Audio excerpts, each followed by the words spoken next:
А теперь вопрос. Как узнать, рожден ли я, крещен ли я Духом Святым, рожден ли я свыше, от Бога?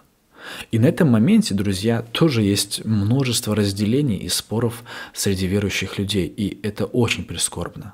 Да, я говорю сейчас об иных языках. Сегодня одни говорят, что это нужно, другие говорят, что это не обязательно, третьи говорят, что это было раньше, и при апостолах оно закончилось, четвертые говорят, что это одно из проявлений крещения свыше, там, как дар пророчества или там, дар исцеления, а некоторые говорят и вовсе, что это не от Бога. Но давайте же посмотрим на Писание, что дальше говорит Иисус Христос в беседе с Никодимом. 8 стих. «Дух дышит, где хочет, и голос его слышишь, а не знаешь, откуда приходит и куда уходит. Так бывает со всяким рожденным от Духа».